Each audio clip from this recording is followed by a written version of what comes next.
आप सभी का स्वागत है आपके अपने YouTube channel Shukla study point में। आज के वीडियो के माध्यम से हम लोग चर्चा करेंगे एंशियंट हिस्ट्री के बारे में। दीनदयाल उपाध्याय गोरखपुर विश्वविद्यालय में AAC 101F वाला जो पेपर आपका होने वाला है, जिसमें आपको इतिहास की अवधारणा, परिभाषा और स्रोत के बारे में जानना है, उससे बनने वाले 100 MCQs के बारे में आज हम चर्चा करेंगे। दीनदयाल उपाध्याय गोरखपुर विश्वविद्यालय के लिए बहुत ही महत्वपूर्ण लेक्चर होगा। साथ ही साथ में जिनका भी माइनर पेपर शामिल है, माइनर में अगर ऑब्जेक्टिव पेपर आ रहा है, एंशियंट हिस्ट्री आपका है, तो आपके लिए भी इंपॉर्टेंट है, ये बात आप ध्यान रखेंगे। आप इस वीडियो को अंत तक जरूर देख लीजिएगा, क्योंकि ऐसा लेक्चर आपको और कहीं पर नहीं मिलने वाला है। अगर आप बीए के फर्स्ट सेमेस्टर में, तो आपके लिए लेक्चर बहुत ही महत्वपूर्ण है। एंशियंट हिस्ट्री के लिए दीनदयाल उपाध्याय गोरखपुर विश्वविद्यालय के लिए बहुत महत्वपूर्ण है। परीक्षा में आपके यही आएगा। प्रश्न है आपका, भारतीय सभ्यता के विकास का क्या कारण था? बताएं, भारतीय सभ्यता के विकास का कारण क्या था? चूंकि इसका विकास होता स्थिरता और सुरक्षा दोनों वजह से जो है भारतीय सभ्यता का विकास हुआ। Option number D correct answer हो जाएगा। भारतीय रंगमंच का उदय कहाँ पर हुआ था? भारतीय रंगमंच का उदय ऋग्वेद में हुआ है। ठीक है, ऋग्वेद में आपको भारतीय रंगमंच यानी नाटकों की बात अगर की जाए पहली बार, तो ऋग्वेद से आपको मिलता है। अगर कहीं से संगीत की बात की तो सामवेद से मिलता है। ठीक है, यज्ञ वगैरह कैसे करवाना वो यजुर्वेद में लिखा हुआ है। कालिदास की प्रमुख रचना कौन सी थी? कालिदास की प्रमुख रचना इनमें से कौन सी है? फटाफट से आप बताएंगे। देखिए, शकुंतला नहीं, अभिज्ञान शकुंतलम उनकी एक रचना है, बहुत ही महत्वपूर्ण। शकुंतला कोई रचना ही नहीं है। मेघदूतम उनकी एक रचना है, मेघदूतम, अभिज्ञान शकुंतलम, ये रचनाएं हैं उनकी। कौन कौन सी रचनाएं बेटा? मेघदूतम, अभिज्ञान शकुंतलम। ठीक है, तो इनका रचना कौन सी? मेघदूत है, मेघदूतम। शकुंतला अगर लिखा तो गलत है, अभिज्ञान शकुंतलम होता तो मैं लगा देता उसको। ठीक है, मृक्षकटिकम रचना शूद्रक की है और मुद्रा राक्षक विशाख दत्त की है। ठीक है, और शकुंतला कोई रचना ही नहीं है, तो मेघदूतम यही करेक्ट आंसर हो जाएगा, ये ऑप्शन इसका। अगला क्वेश्चन है, प्राचीन नाटकों की भाषा कैसी है? प्राचीन नाटकों की भाषा आपको संस्कृत में मिलेगी। Option number B correct answer होगा। संस्कृत भाषा को नियमों को किसने बांधा? संस्कृत भाषा को नियमों में किसने बांधा था? तो पाणिनि ने बांधा है। किसने? पाणिनि ने। पाणिनि की एक पुस्तक है अष्टाध्यायी, जो कि व्याकरण की एक बहुत फेमस ग्रंथ है, ये बात आप ध्यान रखेंगे। अगला क्वेश्चन, संस्कृत को व्यावहारिक या व्याकरणिक नियमों में कब बांधा गया? तो व्याकरणिक नियमों में। संस्कृत को व्याकरणिक नियमों में 2600 ईसा पूर्व बांधा गया था, पाणिनि के द्वारा ही। ठीक है, माहेश्वर सूत्रों को एक प्रकार से व्यवस्थित किया था किसने? पाणिनि नाम के विद्वान ने। जावा में किसके मतलब किस भारतीय कला का विशेष प्रसिद्धि मिलती है? बताएं, जावा में कौन सी भारतीय कला को विशेष प्रसिद्धि मिली है? नृत्य कला को। Option number A correct answer होगा। फिलीपाइन देश की लेखन कला किस देश की देन है? तो फिलीपाइन देश की लेखन कला भारत की देन है, ये ऑप्शन करेक्ट आंसर होगा। गुप्त काल में सबसे अधिक विकास किस दिशा में हुआ है? गुप्त काल में वास्तुकला का सर्वाधिक विकास हुआ है और इतिहास का स्वर्ण युग कहा जाता है, ठीक है, गुप्त काल को। गणित शास्त्र की शुरुआत भारत में कब हुई है? गणित शास्त्र की शुरुआत भारत में जो है वो आदिकाल यानी आदिकाल से ही हुई है। आदिकाल या वैदिक काल मान सकते हैं, वैदिक काल या आदिकाल, आदिकाल यानी आदिकाल दोनों कह सकते हैं। ठीक है, आधुनिक होमोसेपियंस मानव का उद्भव किस काल में हुआ? आधुनिक होमोसेपियंस मानव का जो उद्भव हुआ है ये उच्च पुरापाषाण काल में हुआ है। ऑप्शन नंबर इसका सी करेक्ट आंसर होगा। मानव ने आग का प्रयोग किस काल में प्रारंभ किया है? तो आग का प्रारंभ जो है मानव ने नवपाषाण काल में शुरू किया। ऑप्शन नंबर इसका बी करेक्ट आंसर हो जाएगा। अगला क्वेश्चन आप देखेंगे, मोनालिसा किसकी कृति है? मोनालिसा जो है लियोनार्डो दा विंची की रचना है, मोनालिसा। ठीक है, किसकी रचना है बेटा? फटाफट से आप बताने का प्रयास करेंगे। इसका करेक्ट आंसर क्या हो जाएगा? सभी लोग बताने का प्रयास करेंगे। मोनालिसा किसकी रचना है? बताइएगा, फटाफट से आप बताने का प्रयास करेंगे। इसका राइट आंसर क्या हो जाएगा? कौन बताएगा? मोनालिसा किसकी रचना है? मोनालिसा एक कृति है, एक पेंटिंग है मोनालिसा। वो किसकी बेटा? लियोनार्डो दा विंची की रचना है। 1503 से 1506 के बीच बनाया गया था। हालांकि लियोनार्डो ने इस पर 1517 ईस्वी तक जो है काम जारी रखा था। लियोनार्डो दा विंची बहुत ही फेमस जो है एक मूर्तिकार है। इसका सी ऑप्शन करेक्ट आंसर हो जाएगा। डिवाइन कॉमेडी नामक जो है कांस किसने लिखी? मतलब कि ये डिवाइन कॉमेडी नाम की रचना किसने लिखी है? तो दांते की रचना है, ए ऑप्शन करेक्ट आंसर हो जाएगा। भारत की खोज सर्वप्रथम किस यूरोपीय यात्री ने की थी? तो भारत की खोज पुर्तगाली निवासी वास्को डिगामा ने की थी 1498 ईस्वी में। कालीकट नाम के बंदरगाह पर पहुंचा था, यात्रा के लिए आया था। जलीय मार्ग की खोज करी थी भारत आने की। ऑप्शन नंबर इसका डी करेक्ट आंसर होगा। वास्को डिगामा कहाँ का निवासी था? वास्को डिगामा बेटा कहाँ का निवासी था? तो ये पुर्तगाल का निवासी था, ए ऑप्शन करेक्ट आंसर होगा। सर्वप्रथम किसने संपूर्ण विश्व का चक्कर लगाया था? सर्वप्रथम किसने संपूर्ण विश्व का चक्कर लगाया था? तो मैगलन नाम का यात्री था, उसने संपूर्ण विश्व का चक्कर लगाया था। अगला क्वेश्चन है, निम्न में से कौन सा शब्द शिलालेखों के अध्ययन से संबंधित है? तो पूरा लेख जो है शिलालेखों के अध्ययन से संबंधित है, ए ऑप्शन करेक्ट आंसर होगा। 1863 में भारत में पहले पुरापाषाण पत्थर की खोज किसने की थी? 1863 में भारत में पहले पुरापाषाण पत्थर की खोज किसने की थी? तो रॉबर्ट ब्रूस फुट ने की थी। ए ऑप्शन करेक्ट आंसर होगा। सिंधु घाटी सभ्यता, सिंधु घाटी सभ्यता जो थी वो ताम्रपाषाण और कांस्य युग दोनों काल से संबंधित है, तो ऑप्शन नंबर इसका डी करेक्ट आंसर होगा, ए और बी दोनों। बनावली किस राज्य में स्थित है? बनावली हरियाणा में स्थित है, ए ऑप्शन करेक्ट आंसर होगा। लोथल किस नदी किनारे स्थित है, बताएं। लोथल किस नदी किनारे स्थित है, विस्तार से बताएं हिंदी में बताइएगा। लोथल किस नदी किनारे स्थित है बेटा? तो लोथल जो है भोगवा नदी किनारे स्थित है, भोगवा नदी, ठीक है, भोगवा रिवर के किनारे स्थित है, ठीक है, भोगवा नदी किनारे स्थित है। इसके अलावा आपसे पूछेगा गुजरात में ये है, ठीक है, ध्यान रखेंगे। इसकी खोजकर्ता कौन है? एस ए राव, 1954 में इसकी खोज की गई है।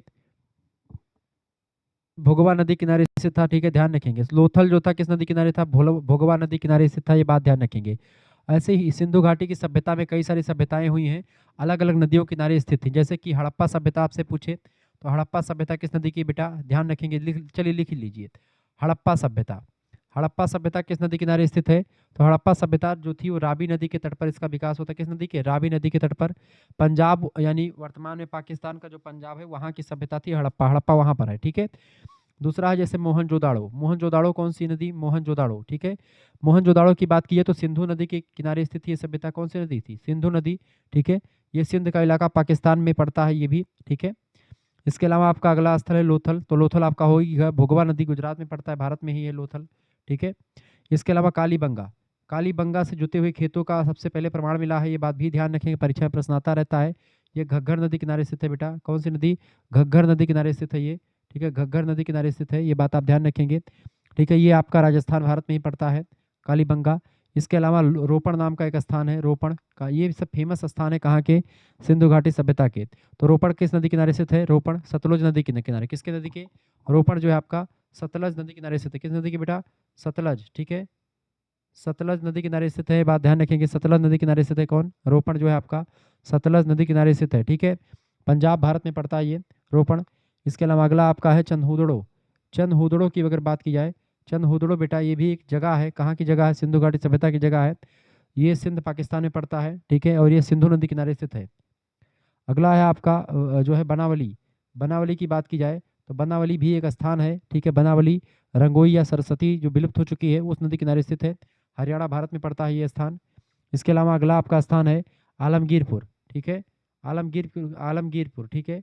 आलमगीरपुर की अगर बात की जाए बेटा तो आलमगीरपुर जो है ये हिंडन नदी किनारे स्थित है। कौन सी नदी है? हिंडन नदी, आलमगीरपुर हिंडन नदी किनारे स्थित है, उत्तर प्रदेश भारत में यह स्थान पड़ता है, सिंधु घाटी सभ्यता का एक प्रमुख स्थल है। इसके अलावा सुतका गंडोर, सुतका गंडोर की अगर बात की जाए, सुतका गंडोर जो है ये किस नदी किनारे स्थित है? तो ये दास्क नाम की एक नदी है, उस नदी किनारे स्थित है, ये बात ध्यान रखेंगे।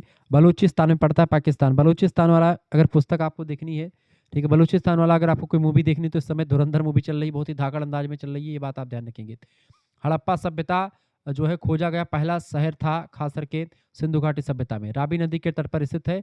विशाल अन्नागार जो मिला हुआ है हड़प्पा से मिला है। विशाल स्नानागार कहाँ से मिला है? मोहनजोदाड़ो से मिला है। मृतकों का टीला मोहनजोदाड़ो का मतलब होता है सिंधु नदी किनारे स्थित है, ठीक है। लोथल की बात की जाए तो लोथल जो है ये सिंधु सभ्यता का प्रमुख बंदरगाह हुआ करता था जहां से समुद्री व्यापार होता था। कालीबंगा की बात की है तो कालीबंगा से जुते हुए खेतों का साक्ष्य मिला हुआ है, विश्व में सबसे पुराने माने जाते हैं जो साक्ष्य मिले हैं चावल के, ठीक है। जुते हुए खेत का अनाज यहाँ मतलब जो जुते हुए खेत का प्रमाण मिलता है, ठीक है। रोपण जो था वो आज़ादी के बाद भारत में उत्खनन किया गया पहला महत्वपूर्ण स्थल था, ये बात ध्यान रखेंगे, ठीक है। आलमगीरपुर जो है मेरठ में स्थित है, यूपी में, ये सबसे पूर्वी जो है इलाका है सिंधु नदी सिंधु घाटी सभ्यता का। और दास्क नदी किनारे सुतका गंडोर जो है ये पश्चिमी इलाका है सबसे पूरा का पूरा, ये बात आप ध्यान रखेंगे। आगे देखते हैं सिंधु घाटी के निवासियों को किस धातु का ज्ञान नहीं था? सिंधु घाटी के निवासियों को बेटा बताएं, सिंधु घाटी के निवासियों को किस धातु का ज्ञान नहीं था और किस धातु का ज्ञान था? देखिए सिंधु घाटी सभ्यता को, सिंधु घाटी सभ्यता के लोगों को जो है किसका ज्ञान नहीं था बेटा? सिंधु घाटी सभ्यता के लोगों को किसका ज्ञान नहीं था? इन लोगों को लोहे का ज्ञान नहीं था। किसका ज्ञान नहीं था? लोहे का ज्ञान नहीं था। इनको जो है सभी चीज़ों का ज्ञान था, लोहे का ज्ञान नहीं था, ठीक है। सिंधु घाटी सभ्यता के लोग तांबा, कांसा, सोना, चांदी, सीसा सभी धातुओं से परिचित थे, लेकिन लोहे की जानकारी इनको नहीं थी।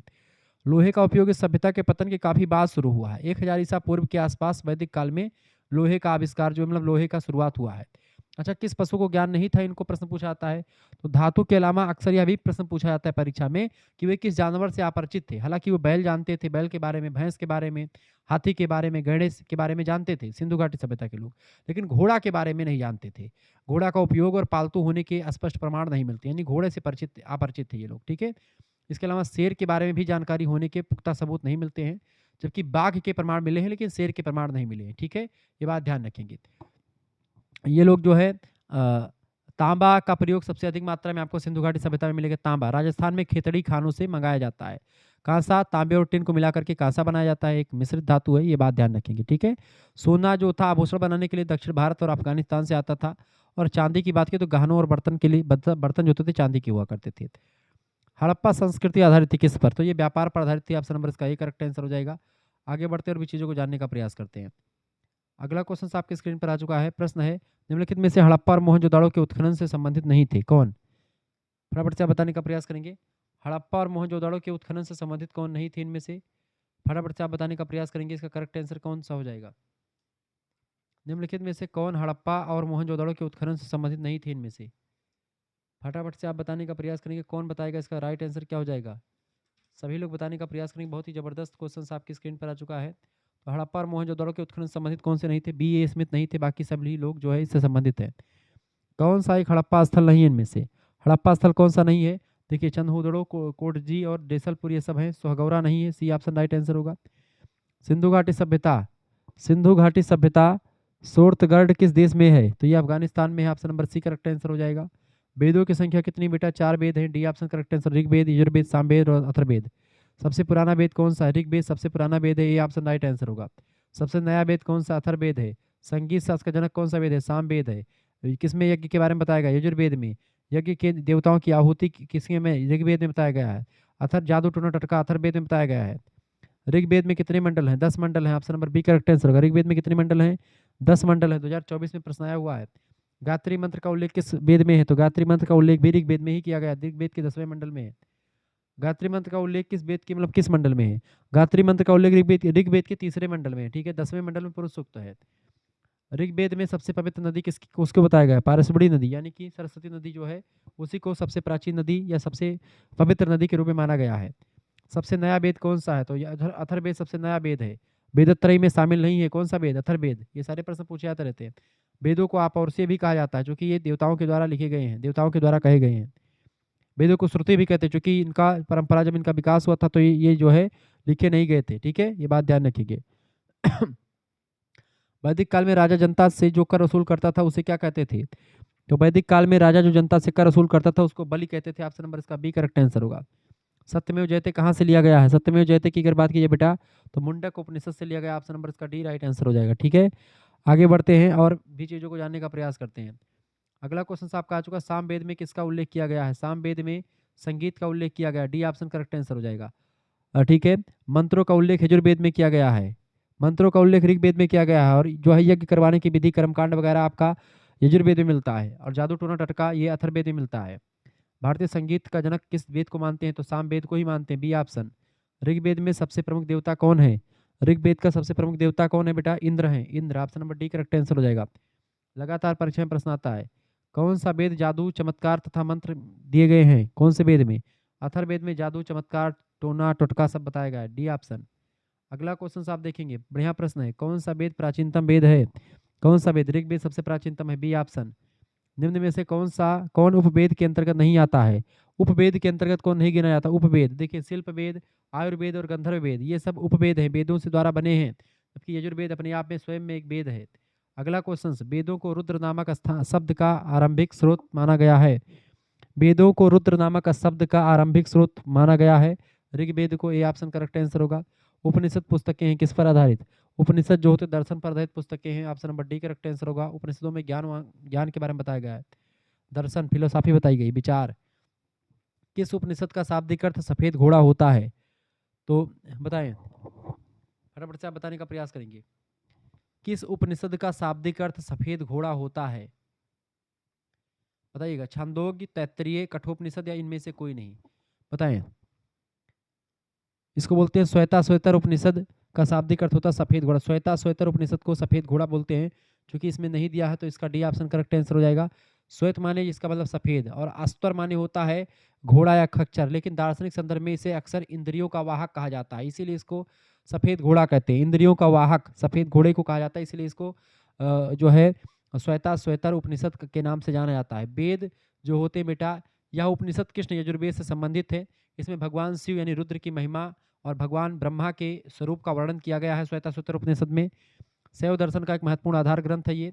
ठीक है, योग के महत्व, प्राणायाम, ध्यान और की विधियों के बारे में बताया गया है। और कई विद्वानों का मानना है कि श्वेत अश्व का अर्थ केवल जानवर नहीं बल्कि शुद्ध इंद्रियों से भी है। ऐसा व्यक्ति जिनकी इंद्रियां घोड़ों की तरह शक्तिशाली हों लेकिन सफ़ेद रंग की तरह शुद्ध और नियंत्रण में रहती हों, ऐसे लोगों को इस उपनिषद का पढ़ने से हो जाता है व्यक्ति। ठीक है, तो होता श्वेताश्वतर उपनिषद। तमसो माँ ज्योतिर्गमय बताएं, ज्योतिर्गमय, तमसो माँ ज्योतिर्गमय, ये जो है उपनिषदों का मूलतः कथन है। Option number B correct answer होगा। भारतीय संस्कृति के अंतर्गत ऋतु का क्या अर्थ है? भारतीय संस्कृति के अंतर्गत ऋतु का मतलब होता है प्राकृतिक नियम। Option number B correct answer होगा। सिंधु घाटी सभ्यता के स्वतंत्रता के पूर्व कुल कितने स्थल खोदे गए हैं? भारत में सिंधु सभ्यता के स्वतंत्रता के पूर्व कुल कितने स्थल खोदे गए हैं? स्वतंत्रता के पूर्व सिंधु घाटी सभ्यता के कुल कितने स्थल खोदे गए हैं बताइए। तो कुल मिलाकर के जो है 40 स्थलों की खुदाई हो चुकी है। Option number A correct answer हो जाएगा। 1947 से पहले 40 स्थल खोजे जा चुके थे। ठीक है, खोज की शुरुआत की थी सबसे पहले आधिकारिक तौर पर 1921 ईस्वी में दयाराम साहनी ने हड़प्पा का उत्खनन किया, और इसके अगले ही साल 1922 में राखलदास बनर्जी ने मोहनजोदाड़ो को खोज निकाला। ठीक है, 1947 तक खोजी गई अधिकांश साइटें मुख्य रूप से सिंधु नदी और उसकी सहायक नदियों के आसपास के इलाके रहे, जो वर्तमान में अधिकांश हिस्सा पाकिस्तान में ही चला गया है। प्रमुख स्थल में आज़ादी के पहले खोजे गए प्रमुख स्थलों में हड़प्पा, मोहनजोदाड़ो, चंदहुदड़ो, सुतका गंडोर शामिल है। ठीक है, ये बात ध्यान रखिए। वर्तमान संख्या की बात की तो आज भारत और पाकिस्तान को कुल मिलाकर के 14,000 से 15,000 से अधिक स्थल खोजे जा चुके हैं सिंधु घाटी सभ्यता के। भारत में विस्तार की बात की तो वर्तमान में भारत में लगभग 900 से अधिक स्थल जो है भारत में ही अकेले मिले हैं। ठीक है, गुजरात कालीबंगा में, मतलब लोथल जो है गुजरात का शहर, कालीबंगा राजस्थान, धौलावीरा गुजरात, राखीगढ़ी हरियाणा जैसे विशाल महत्वपूर्ण केंद्रों की खोज भारत में हो चुकी है। आज़ादी के बाद भारत में खोजा गया पहला प्रमुख स्थल था रोपण, जो पंजाब में स्थित है, जिसकी खुदाई 1953-55 के आसपास की गई थी। ये बात ध्यान रखेंगे। क्लियर, आगे देखते हैं और भी चीज़ों को जानने का प्रयास करते हैं।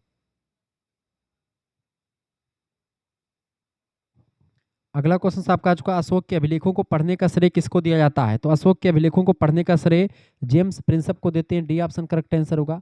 स्वामी महावीर की मृत्यु निम्नलिखित में से किस स्थान पर हुई थी? तो स्वामी महावीर जी की मृत्यु जो हुई थी वो पावापुरी में हुई थी।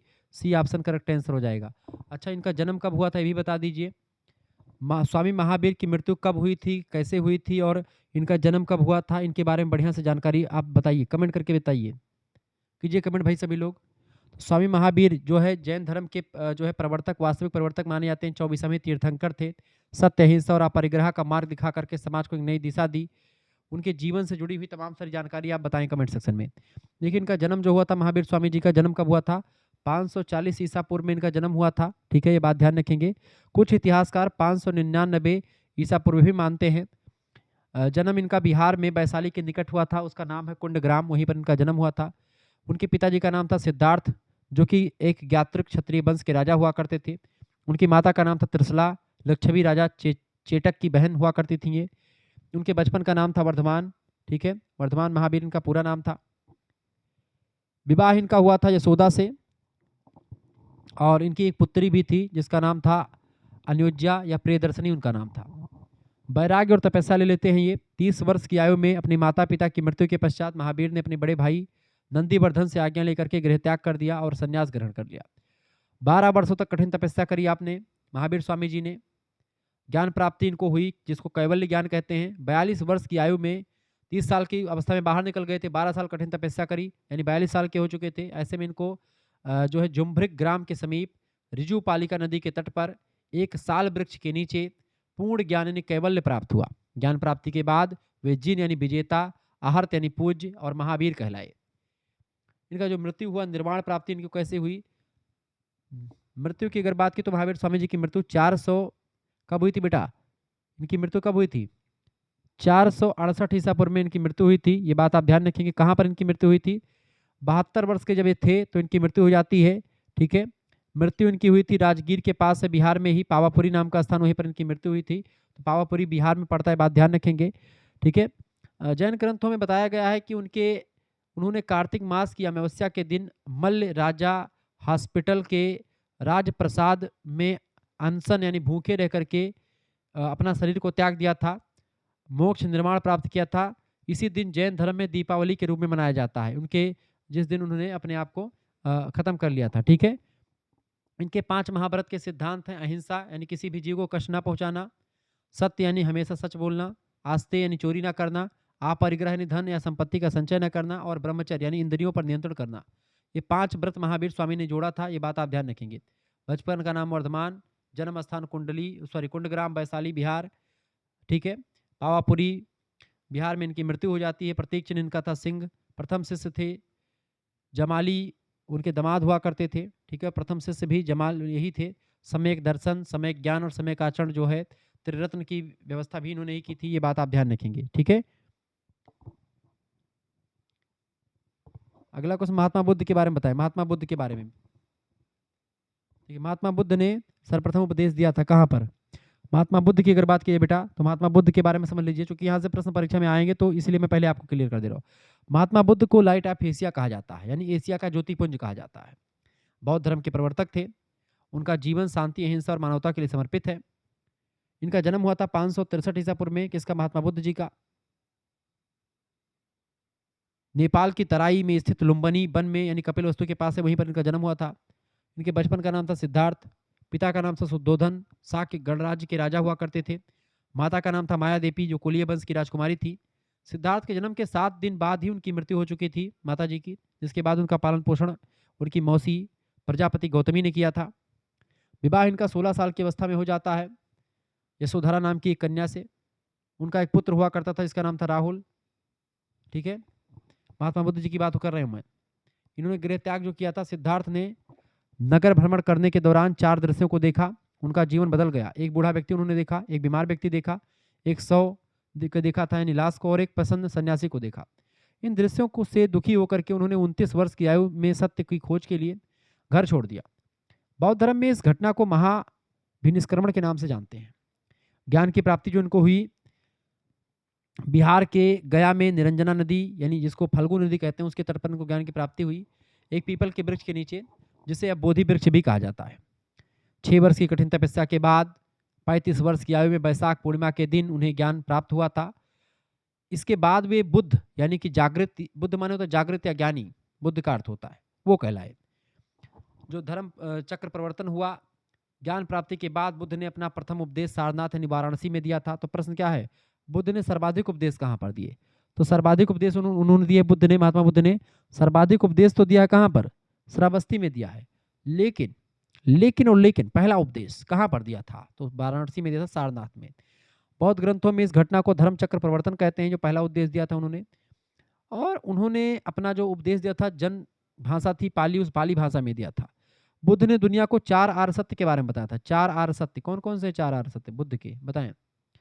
महात्मा बुद्ध के 4 आर्य सत्य है। पहला, दुख संसार कि दुख, पहला सत्य दुख जो है संसार दुखों से भरा हुआ है। दूसरा है दुख समुदाय, यानी कि दुख का कोई ना कोई कारण होगा, यानी इच्छा जो होती है आपकी, वही दुख का कारण है। आपकी तृष्णा जो है दुख का कारण है। ठीक है, तीसरा होता है दुख का निरोध, यानी दुख को दूर भी किया जा सकता है, अगर दुख है तो दुख को खत्म किया जा सकता है।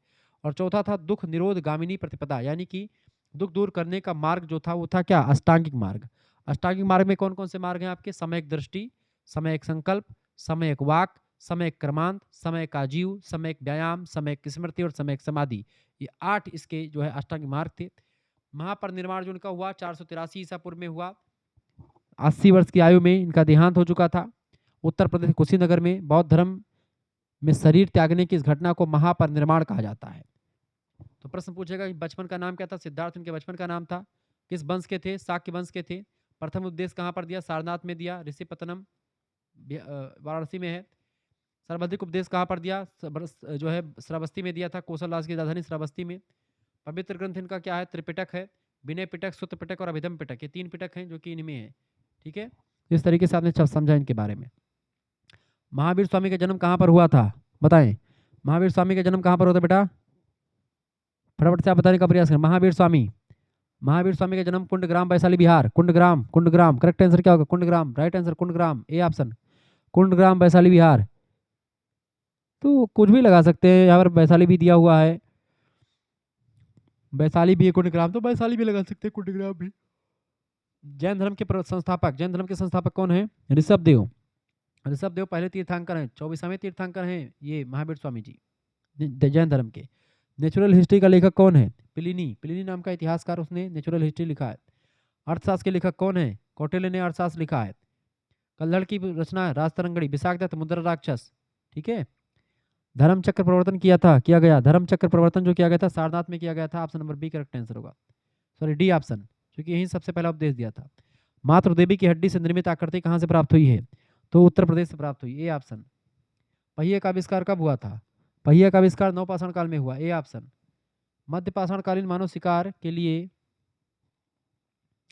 मध्यकालीन मानव शिकार के लिए किसके बने उपकरणों का प्रयोग करता था? तो पत्थर के बने उपकरणों का प्रयोग करता था, ये ऑप्शन करेक्ट आंसर हो जाएगा। अगला क्वेश्चन से आपका जो कपास के प्राचीनतम साक्ष्य कहाँ से मिले हैं? तो कपास का प्राचीनतम साक्ष्य मेहरगढ़ से मिला है, इसका ए ऑप्शन करेक्ट आंसर हो जाएगा। आगे बढ़ते और भी चीजों को जानने का प्रयास करते हैं। आगे देख लेते हैं, अगला क्वेश्चन आपका आ चुका है, प्रश्न आपका आ चुका है, किस युग को चालकोलिथिक युग कहा जाता है? तो ताम्रपाषाण युग को चालकोलिथिक युग कहते हैं। कुत्ता को किस काल में पालतू पशु बनाया गया था? तो कुत्ता को मध्य पाषाण काल में पालतू पशु बना लिया गया था, ए ऑप्शन करेक्ट आंसर हो जाएगा। अगला क्वेश्चन से, कृषि का प्रथम साक्ष्य किस स्थल से प्राप्त हुआ है? तो कृषि का प्रथम साक्ष्य मेहरगढ़ से प्राप्त हुआ, ए ऑप्शन करेक्ट आंसर हो जाएगा। चावल के प्राचीनतम साक्ष्य कहाँ से प्राप्त हुए हैं? कोल्डीवा से, option number A correct answer हो जाएगा। ताम्रपाषाणकालीन जो है इनाम गांव बस्ती किस संस्कृति से संबंधित है? तो इनाम गांव बस्ती जो है ये जौरबे संस्कृति से संबंधित है, ये बात आप ध्यान, जौरबे संस्कृति, ए ऑप्शन करेक्ट आंसर होगा। नवपाषाण काल में मानव था, नवपाषाण काल में मानव जो था उत्पादक और उपभोक्ता दोनों था, सी ऑप्शन करेक्ट आंसर होगा, ए और बी दोनों। अगला क्वेश्चन आपका जो नौदा टोली किस राज्य में अवस्थित है? नौदा टोली मध्य प्रदेश में, option number A correct answer होगा। मनुष्य ने सबसे पहले किस धातु को औजार बनाने की में प्रयुक्त किया था? मनुष्य ने सबसे पहले किस धातु को औजार बनाने में प्रयुक्त किया था? तो दमदमा धातु, option number C correct answer हो जाएगा। पुरापाषाण काल में मनुष्यों की जीविका का मुख्य आधार क्या था? पुरापाषाण काल में मनुष्यों की जीविका का मुख्य आधार क्या था बेटा? शिकार करना, ए ऑप्शन करेक्ट आंसर हो जाएगा। पाषाण काल को कितने भागों में बांटा गया है? 3 भागों में, मध्य पाषाण काल, पुरापाषाण काल और नवपाषाण काल। पुरापाषाण काल में मानव था, पुरापाषाण काल का मानव जो था आखेटक यानी शिकारी और खाद्य संग्रहक दोनों था, सी ऑप्शन करेक्ट आंसर हो जाएगा इसका। अगला क्वेश्चन, सिंधु सभ्यता संबंधित है, सिंधु सभ्यता जो है ये आद्य ऐतिहासिक काल से रिलेटेड है, बी ऑप्शन करेक्ट आंसर होगा। हड़प्पा सभ्यता किस नदी की घाटी में विकसित हुई है? तो सिंधु नदी घाटी में, ए ऑप्शन। किस देवी की पूजा सिंधु सभ्यता में सर्वाधिक होती थी? तो सिंधु घाटी सभ्यता में मातृ देवी की पूजा सर्वाधिक हुई है, डी ऑप्शन। चतुर्थ बौद्ध संगीति किसके संरक्षण में संपन्न हुई? चतुर्थ बौद्ध संगीति कनिष्क के शासनकाल में हुई थी, ए ऑप्शन करेक्ट आंसर होगा।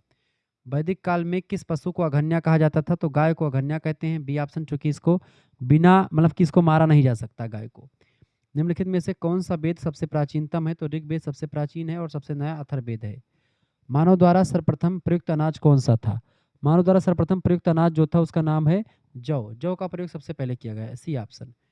खाद्यान्नों की कृषि सर्वप्रथम प्रारंभ हुई थी, खाद्यान्नों की कृषि सर्वप्रथम प्रारंभ हुई थी नवपाषाण काल से, ऑप्शन नंबर इसका ए करेक्ट आंसर होगा। पशुपालन और कृषि के क्षेत्र में प्रयोग हुए थे, पशुपालन और कृषि के क्षेत्र में नव पुरापाषाण काल में प्रयुक्त हुए थे, ए ऑप्शन। खजुराहो के विश्व प्रसिद्ध मंदिरों का निर्माण किसने करवाया था? खजुराहो के विश्व प्रसिद्ध मंदिरों का निर्माण करवाया था किसने बेटा? तो चंदेलों ने करवाया था, ऑप्शन नंबर इसका ए करेक्ट आंसर हो जाएगा, ठीक है। आगे देखते हैं, अगला क्वेश्चन आपकी स्क्रीन पर आ चुका है, फटाफट से आप देखेंगे। प्रश्न आपका क्या आ चुका है? प्रश्न, देवशैली यक्ष नाग, देवशैली यक्ष नाग शैली, ये सारी शैलियाँ जो है किसकी हैं? ये सब बौद्ध चित्रकला की शैलियाँ हैं, बी ऑप्शन करेक्ट आंसर होगा। सबसे पहले चमड़े पर बने चित्र का उल्लेख प्राप्त होता है, सबसे पहले चमड़े पर बने चित्र का उल्लेख ऋग्वेद में आपको मिलता है, ए ऑप्शन करेक्ट आंसर होगा। बीजापुर, गोलकुंडा, अहमदनगर में तैयार की गई रंगशाला, रंग वाला चित्रकारी किस शैली की श्रेष्ठ रचना है? तो यह दक्कन शैली की, ए ऑप्शन करेक्ट आंसर होगा। गुर्जर शैली कहा जाता है, गुर्जर शैली, गुजरात शैली को गुर्जर शैली कहते हैं, बी ऑप्शन। अजंता में गुफाओं के प्रकार हैं, अजंता में धक स्तूप गुफा और बिहार गुफा दोनों हैं, ऑप्शन नंबर इसका सी करेक्ट आंसर हो जाएगा। भारतीय चित्रकला के इतिहास में कागज पर की गई चित्रकला की दिशा में किस शैली का प्रथम स्थान है? तो है जैन चित्रकला शैली। ए ऑप्शन करेक्ट आंसर होगा। वास्तुकला, अगला क्वेश्चन क्या आपका आ चुका है, फटाफट से आप देखेंगे। वास्तुकला की नागर शैली में से विकसित हुई। वास्तुकला की नागर शैली से हिमालय से बिंद, ठीक है, हिमालय से बिंद, ऑप्शन नंबर इसका बी करेक्ट आंसर हो जाएगा। आगे देखेंगे, अगला क्वेश्चन आपका आ चुका है, निम्नलिखित में से कौन सा मंदिर 1026 ईस्वी में सोलंकी राजवंश के राजा भीम देव प्रथम के द्वारा बनवाया गया था? तो मोन्टारा का सूर्य मंदिर बनवाया गया था, option number A correct answer होगा।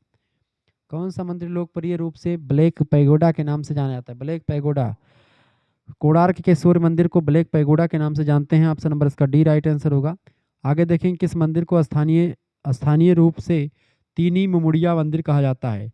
तीनी मुमुड़िया मंदिर कोणार्क के सूर्य मंदिर को ही कहते हैं, इसका डी ऑप्शन बिल्कुल राइट आंसर होगा। ठीक है, आगे देखते हैं अगला क्वेश्चन। गुप्त शासकों में लिच्छवी दौहित्र किसको, लिच्छवियों का एक प्रकार से जो है दौहित्र, लिच्छवी दौहित्र किसको कहते हैं? लिच्छवी दौहित्र किसे कहा जाता है? लिच्छवी दौहित्र समुद्रगुप्त को कहते हैं, ऑप्शन नंबर इसका डी करेक्ट आंसर हो जाएगा। लिच्छवी एक प्राचीन गणराज्य था बिहार और वैशाली का क्षेत्र। दौहित्र माने होता है पुत्री का पुत्र यानी नाती, तो लिच्छवी दौहित्र का मतलब हुआ लिच्छवियों के नाती। ठीक है, अब समुद्रगुप्त को यह उपाधि क्यों मिली, इसके पीछे एक कारण ये है, क्योंकि पारिवारिक संबंध, समुद्रगुप्त के पिता का नाम था चंद्रगुप्त प्रथम, उन्होंने लिच्छवी राजकुमारी कुमार देवी से विवाह किया था। समुद्रगुप्त इन्हीं दोनों की संतान था, चंद्रगुप्त प्रथम और लिच्छवी राजकुमारी कुमार देवी का।